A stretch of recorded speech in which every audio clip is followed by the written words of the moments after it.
जय हिंद फ्रेंड्स। आज मैं बात करूंगा ब्रह्मपुत्र नदी तंत्र। इसके पहले हमने देखा कि सिंधु नदी तंत्र पढ़ लिया, उसके बाद गंगा नदी तंत्र पढ़ लिया। पूरा अच्छे से पढ़ाया मैंने पूरा। आप लोग नहीं देखे हैं तो उसको जा करके जरूर देखें। दोनों वीडियो इसी चैनल HM क्लासेस प्रोफेशनल पे ही मिल जाएगा आपको। तो चलिए अब ज्यादा समय न लेते हुए आज शुरू करते हैं कि ब्रह्मपुत्र नदी तंत्र। ब्रह्मपुत्र नदी तंत्र क्या होता है, इसमें क्या क्या क्वेश्चन इंपॉर्टेंट है, कैसे पूछा जा सकता है, यहाँ पे अभी तक कैसे क्वेश्चन बने हैं, ये सब हम आज इस वीडियो में देखेंगे। तो चलिए शुरू करते हैं। ब्रह्मपुत्र नदी तंत्र, ये ध्यान रखिएगा। तो सबसे पहले हम लोगों को ध्यान देना है उद्गम। उद्गम, तो उद्गम में आप देखेंगे उद्गम कहाँ हो रहा है? तिब्बत। तिब्बत के मानसरोवर झील के पास, ठीक है ना। मानसरोवर झील के पास, मानसरोवर झील के पास एक ग्लेशियर है। एक ग्लेशियर, उस ग्लेशियर का क्या नाम है? चेमायुंगडुंग ग्लेशियर। क्या नाम है? चेमायुंगडुंग ग्लेशियर। ये नोट कर लीजिएगा। अगर सिंधु की बात किया जाता था तो भी तिब्बत के मानसरोवर के पास ही में उसका नाम क्या था? बोखुरचू। क्या था? बोखुरचू। इस तरह के, तो इसका नाम याद रखिएगा चेमायुंगडुंग ग्लेशियर। अब ये यहां से निकलता है। ये कई बार पूछा गया है कि जो है कि हमारा ये ब्रह्मपुत्र नदी किन किन देशों से गुजरता है। तो ब्रह्मपुत्र नदी याद रखिएगा, ब्रह्मपुत्र नदी 3 देशों से होकर गुजरता है। पहला है तिब्बत या चीन। तिब्बत, अब ये चीन हो गया है। चीन, भारत और बांग्लादेश। और बांग्लादेश। क्लियर है? तो तिब्बत, चीन, जिसको चीन कहा जाता है, भारत और बांग्लादेश, इन तीनों जो है कि देश से होकर के ये गुजरता है। अब क्वेश्चन ये पूछा जाता है कि जब ये यहाँ से निकल करके आगे बढ़ता है तो सबसे पहले जो है कि हमारा याद रखिएगा कि अरुणाचल प्रदेश में प्रवेश करता है। किसमें, कहाँ पे प्रवेश करता है? अरुणाचल प्रदेश में, जिसको हम लोग दिहांग के नाम से जानते हैं। किसके नाम से जानते हैं? दिहांग के। तो अगर पूछा जाए कि अरुणाचल प्रदेश में सबसे पहले कहाँ प्रवेश करेगा, तो अरुणाचल प्रदेश में महाखंड से होते हुए मान लीजिए ये आ रही है और ये इसका नामचा बरवा से यू टर्न लेती है। यहाँ से यू टर्न लेती है नामचा बरवा से, ठीक है ना। नामचा बरवा से यू टर्न ले लेती है। तो पूछा जाएगा कि नामचा कहाँ मिलती है। तो सबसे पहले पूर्वी, ये सबसे पहले ये भी याद रखिएगा, ये पूर्व की ओर बहती हुई आती है और नामचा बरवा में यू टर्न लेती है। और यह किस दर्रा, दर्रा याद रखिएगा, किस दर्रे से प्रवेश करती है? तो यांगयाप दर्रा। यांगयाप दर्रा से भारत में प्रवेश करती है। यांगयाप दर्रा बहुत इंपॉर्टेंट है। पूछा जाएगा कि ब्रह्मपुत्र नदी जो है किस दर्रे से भारत में प्रवेश करती है? तो यांगयाप दर्रा से प्रवेश करती है। और यह यू टर्न जो लेकर के महाखंड से होते हुए यू टर्न लेकर के अरुणाचल प्रदेश में प्रवेश करती है। अरुणाचल प्रदेश में इसका नाम क्या है? दिहांग है। क्या है? दिहांग, या दिहांग है ना। अरुणाचल प्रदेश में इसका नाम दिहांग है। अब यहाँ से क्वेश्चन कैसे पूछे जाएगा कि असम में इसका नाम क्या है? देखिए असम में कई बार पूछा गया है, तो असम में इसका नाम क्या है? असम में नाम है ब्रह्मपुत्र। क्या बोला गया है? डायरेक्ट ब्रह्मपुत्र नहीं बोला गया है, अभी बता रहे हैं। असम में जो है कि ब्रह्मपुत्र बोला गया है। ब्रह्मपुत्र क्या है? एक होता है दिहांग, एक होता है दिबांग। तो दिहांग दिबांग, दिहांग, दिबांग और लोहित। लोहित, ये जो नदियां हैं ये बाईं ओर से आकर के मिलती हैं। तो अभी मैं बताऊंगा बाईं ओर से और दाईं ओर से कौन कौन सी नदी है। तो ये बाईं ओर से आकर इनकी संयुक्त धारा ही, मान लीजिए ये नदी है, ये है, इधर से आ रही है दिहांग, दिबांग, लोहित, इसकी संयुक्त धारा ही ब्रह्मपुत्र कहलाती है। ब्रह्मपुत्र कहलाती है। किसकी संयुक्त धारा? तो ये भी पूछा जा सकता है। दिहांग, दिबांग और लोहित की संयुक्त धारा ही ब्रह्मपुत्र नदी कहलाती है। क्लियर हो गया? अब याद रखिएगा यह भारत के किन किन राज्यों से होकर गुजरता है। तो याद ये भी पूछा जा सकता है कि ब्रह्मपुत्र नदी भारत के किन किन राज्यों से होकर गुजरता है। और ये दिबांग, दिबांग, लोहित और जो है कि हमारे पास आप ले सकते हैं कपिली, ये जो है कि ये बाईं तरफ से आकर के मिलती है। सुवर्णशिरी हो गई, संकोश हो गया, तीस्ता हो गया, कामेग हो गया, ये सब कहाँ से मिलेंगी? ये दक्षिण की तरफ से आकर के मिलती हैं। ये दक्षिण की तरफ से आकर के मिलती हैं। तो इसको आपको बिल्कुल अच्छे से याद रखना है कि कौन, अगर इसमें सुवर्णशिरी रेखा की बात किया जाए तो सुवर्णशिरी जो है कि यह पूर्ववर्ती नदी है। पूर्ववर्ती नदी जो है कि हिमालय का जब उत्थान नहीं हुआ था उसके पहले की नदी है। तो इसमें सुवर्णशिरी जो है कि यह जो है कि एक ऐसी नदी है जो कि पूर्ववर्ती नदी है, हिमालय के उत्थान से पहले से ही है। क्लियर हो गया? तो अब हम जान लेते हैं कि यह भारत के किन किन राज्यों से होकर गुजरता है। तो अरुणाचल प्रदेश, असम, मेघालय, नागालैंड, पश्चिम बंगाल और सिक्किम, यह जो है 2, 4, 6 राज्यों से होकर के भारत के गुजरता है। कौन? ब्रह्मपुत्र नदी।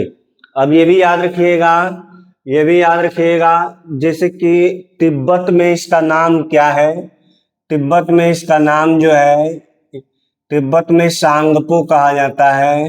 सांगपो, इसका अर्थ होता है शोधक। शोधक, ये एनसीईआरटी की लाइन है, शोधक। और शोधक का मतलब होता है शुद्ध करने वाली, शुद्ध करने वाला, यह वाली है ना। तो ये याद रखिएगा। तिब्बत में इसका नाम क्या है? सांगपो नाम है। अरुणाचल प्रदेश में इसका नाम क्या है? दिहांग है। असम में इसका नाम क्या है? ब्रह्मपुत्र है। और बांग्लादेश में किस नाम से जाना जाता है? तो याद रखिएगा, बांग्लादेश से बंगाल की खाड़ी में तो ये आकर के गिर जाती है नदी, ठीक है ना, डेल्टा यहाँ पे बनाती है। गंगा ब्रह्मपुत्र का डेल्टा जो है कि पश्चिम बंगाल के सबसे सुंदरबन डेल्टा में बनाती है, ठीक। लेकिन ये बांग्लादेश से होते हुए, तो बांग्लादेश में जब प्रवेश करती है तो बांग्लादेश में इसको किस नाम से जाना जाता है? जमुना। ये भी कई बार पूछा गया है कि बांग्लादेश में इसको किस नाम से जाना जाता है? तो जमुना के नाम से जाना जाता है। यही यहाँ पे नोट कर लीजिएगा, शायद ये बताए भी होंगे। अगर ये पूछा जाए कि बांग्लादेश में गंगा को किस नाम से जाना जाता है? तो पद्मा। ये भी बताए थे, ये नोट कर लीजिएगा एक जगह। ये गंगा को बोला जाता है और यहाँ ब्रह्मपुत्र को बोला जाता है, यहाँ ब्रह्मपुत्र को बोला जाता है। क्लियर हुआ ब्रह्मपुत्र नदी से? तो आपको ये ध्यान देना है, भारत का नक्शा पे आपको बिल्कुल एकदम, आप लोग मैप कई बार जा करके देख लीजिएगा, ठीक है। डिजिटल बोर्ड होता तो मैं पूरा अच्छे से दिखा देता है यहाँ पे, लेकिन ये भी बता रहा हूँ, आपको याद रखना है। अब यहाँ पे मैंने बता दिया, यहाँ से जो है कि पूरा हम लोग को अच्छे से जा करके देखना है। एक बार जो है कि अपने आप लोग भी थोड़ा मेहनत करिए, जा करके देखिए। जियोग्राफी को मैं बार बार बताता हूँ कि मैप के थ्रू समझना बहुत आसान है ना। तो ये आप लोग आज देखें कि ब्रह्मपुत्र नदी तंत्र में उद्गम स्थान कहाँ है और डेल्टा कहाँ बनाता है? तो बंगाल की खाड़ी में ये गिर जाता है। और यहाँ पे जो डेल्टा बनता है ब्रह्मपुत्र और गंगा के संयुक्त नदियों के साथ मिलकर के बनाता है ना। तो उसमें जो है कि वो डेल्टा, सबसे बड़ा डेल्टा जो है कि गंगा और ब्रह्मपुत्र नदी पे बनता है, सुंदरबन डेल्टा। सुंदरबन डेल्टा क्यों नाम पड़ा? क्योंकि वहां पे पश्चिम बंगाल में जो है कि सुंदरी नामक वृक्ष पाई जाती है, इसलिए सुंदरबन डेल्टा। और यह विश्व का सबसे बड़ा डेल्टा है, गंगा ब्रह्मपुत्र के नदी के मुहाने पर बनती है। तो ये भी पूछा जा सकता है कि ब्रह्मपुत्र नदी अपना पानी कहाँ गिराती है? तो बंगाल की खाड़ी में गिराती है। गंगा भी कहाँ गिराती है? तो बंगाल की खाड़ी में गिराती है। क्लियर हुआ? तो यहाँ तक आप लोगों को समझ में आ गया होगा।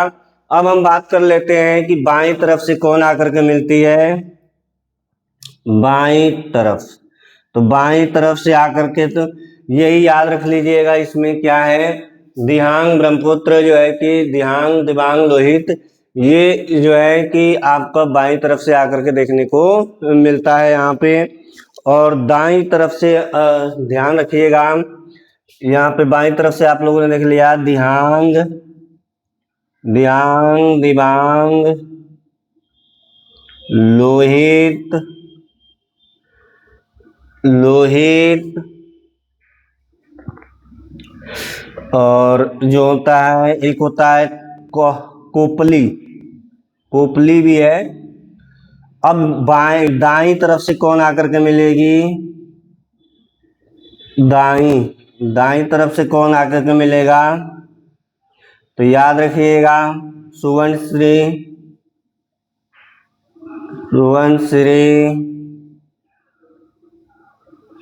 सुवर्णश्री, उसके बाद कामेंग, कामेंग, उसके बाद संकोशी, संकोश, तीस्ता,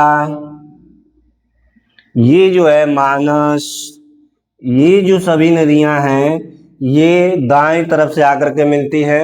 और इसकी सहायक आपको याद रखना है। सहायक याद रखने के लिए एक ट्रिक याद रखिएगा, एक ट्रिक याद रखिएगा, इसमें मानती का ससुरी, मानती का ससुरी, ये ट्रिक है।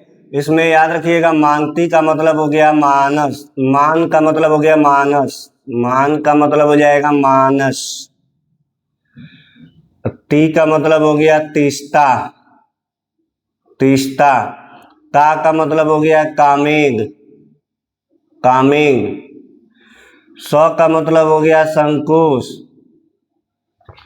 और स का मतलब हो गया संकोश। उसके बाद जो है आपका सूरी का मतलब हो गया, सूरी का मतलब सुवर्ण शेरी, सुवर्ण,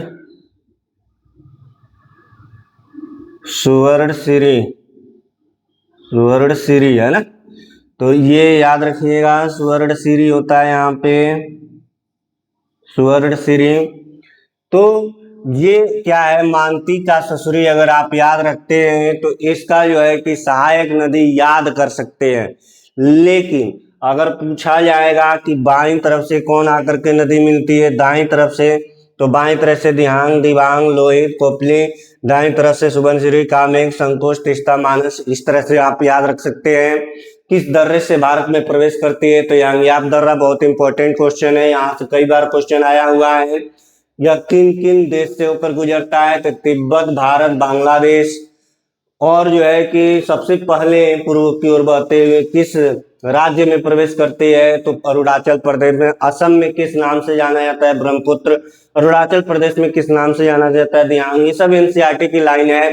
ब्रह्मपुत्र जो है कि क्या किन किन संयुक्त धारा को कहा जाता है? तो दिहांग दिबांग लोहित, इन तीनों की संयुक्त धारा को हम लोग क्या कहते हैं? ब्रह्मपुत्र कहते हैं। बांग्लादेश में इसका क्या नाम है? यमुना नाम है। बांग्लादेश में पद्मा किसका नाम है? गंगा का नाम है। याद रखिएगा। यह अपना मुहाना कहाँ बनाता है? तो या डेल्टा कहाँ बनाता है? तो ये जो है कि पश्चिम बंगाल के होते हुए बंगाल की खाड़ी में दी जाती है। ठीक है, तो ये आप लोगों को याद रखना है पूरा। मैंने जो है कि ब्रह्मपुत्र नदी तंत्र बता दिया। इसके बाद जो अगला वीडियो आएगा वो आएगा प्रायद्वीपीय पठारों की नदियां। देखिए मैं छोटा छोटा वीडियो लेकर के आ रहा हूं जिससे कि आपको आसानी होगी पढ़ने में, और एक वीडियो में एक नदी तंत्र पूरा कंप्लीट खत्म कहानी एक बार लास्ट में क्या करेंगे कि सबको हम एक बार एक जगह समेट देंगे, और भी इससे अदर कॉम्पिटिटिव एग्जाम में जो क्वेश्चन पूछे जाते हैं मैं इसको पूरा डिस्कस करूंगा अच्छे से। क्लियर है? उसमें क्या होता है कि कुछ एक्स्ट्रा फैक्ट्स होते हैं जिसको यहाँ पे नहीं बताया जा सकता है, ठीक है, जब आप पूरा पढ़ लेंगे तब उसको बताया जाता है, ठीक है। तो 1-2 वीडियो 3 वीडियो जितना भी आप लोग के सामने मुझे लेकर के आना है मैं लेकर के आ रहा हूँ। आपको मैं बता देता हूँ कि जो है कि सुपर टेट का सिलेबस में जो है कि पर्यावरण और सामाजिक अध्ययन के रिलेटेड में इसमें था। तो इसमें जो है कि जियोग्राफी शुरू किया गया था। जियोग्राफी में अब इसके बाद जो है नदी के बाद है पर्वत पठार। पर्वत पठार जो है कि इसके बारे में डिस्कस करेंगे, इसी तरह से वन के बारे में डिस्कस करेंगे। तो पूरा कंप्लीट आपको जियोग्राफी देखने को मिल जाएगा। यह केवल वीडियो जो है कि सुपर टेट के लिए ही नहीं है, यह वीडियो किसी भी कॉम्पिटिटिव एग्जाम में बैठ जाइए, जियोग्राफी से क्वेश्चन टकराएगा ही टकराएगा। तो बस आज के लिए इतना ही। उम्मीद करता हूं कि आप लोग अच्छे होंगे और इसको नोट डाउन कर लीजिए, रिवीजन जरूर करते रहिए। फिर मिलते हैं अगले वीडियो में। जय हिंद।